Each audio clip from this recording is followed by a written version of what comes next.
Weather is nice and sunny. No rains, thankfully. So I'm using the loop earplugs for the first time, and it's going to take some time to get used to the sounds and sensations here. So the loop earplugs, they definitely cut out a lot of noise.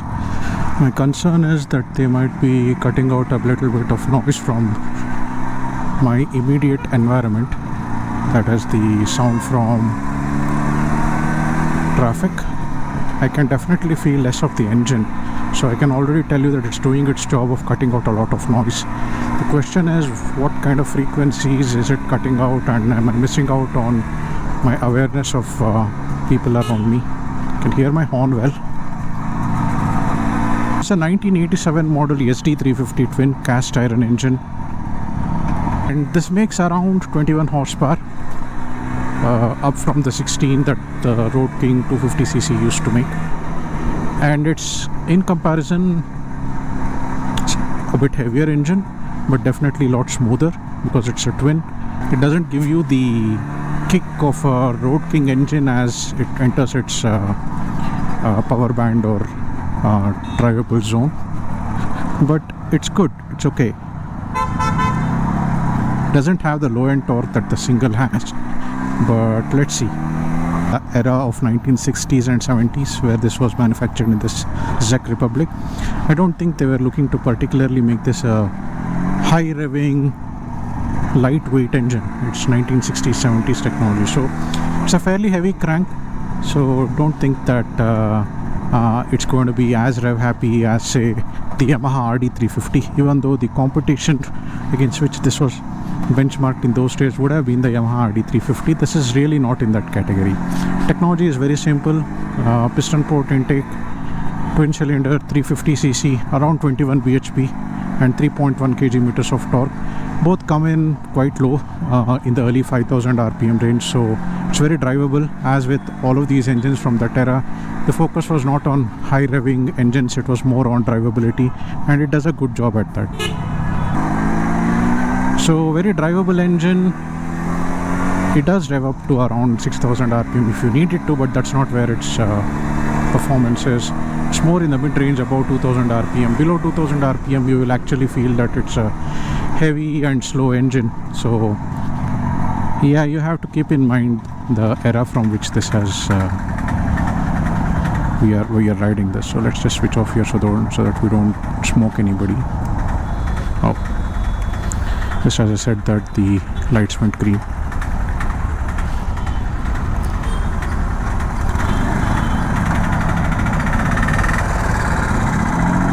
So this particular bike has been rebuilt by Afsar and Ahmed,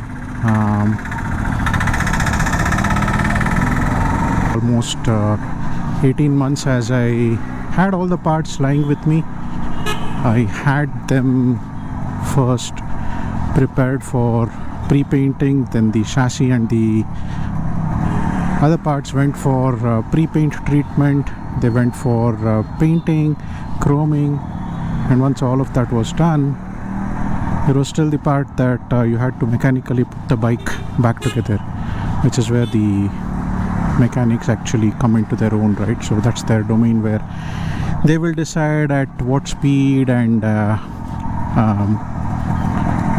when the vehicle will get ready. So yeah, it is what it is. So it took about 18 months to actually get the vehicle readied after the components were individually accumulated. After I had consolidated getting all the parts required, it still took me 18 months to, or maybe more, I don't remember now, to actually get this vehicle assembled.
If I have to idle the vehicle anywhere, it will end up smoking a lot of meat. Thankfully, not much of a delay.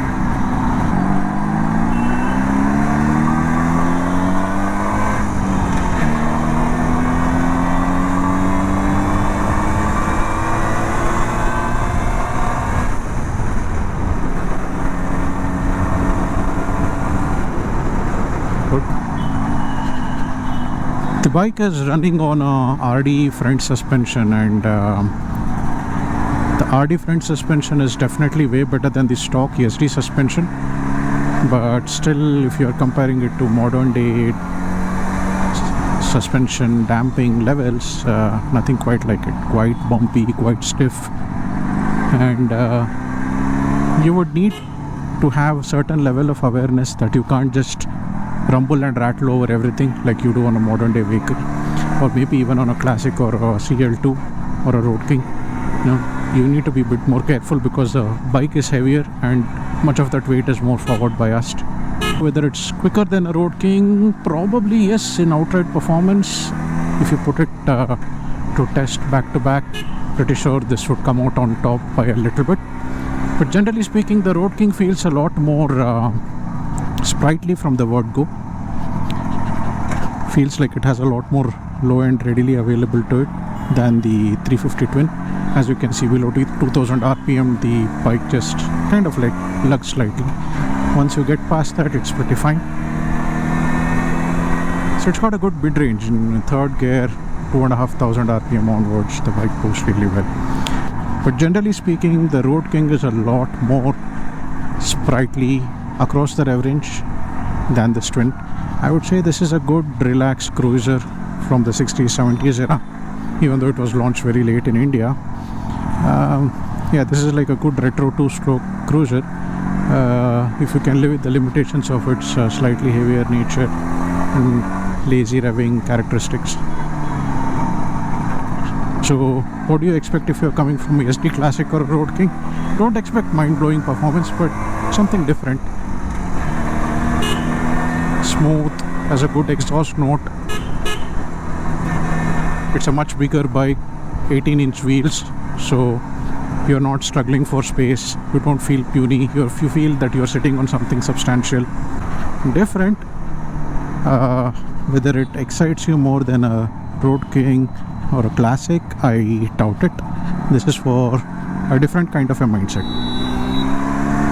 You don't want to be riding this bike thinking that it's a twin 21 bhp and I'm going to like rip everything up, I'm going to blast past people. No, because the primary constraint would be the brakes. As with all Jawa Yezdi bikes, the brakes feel wooden at best, and this has a much larger front drum, the one which everybody wants actually. They are trying to put it on Road King, they are trying to put it on Classic. It is better than the ones which come on the Classic or the Road King, definitely. But it's not like a front disc brake, right? Where you can rely on that to be very accurate and precise all the time. It's not like that. So if you're looking for fantastic stopping power, no, this doesn't have it.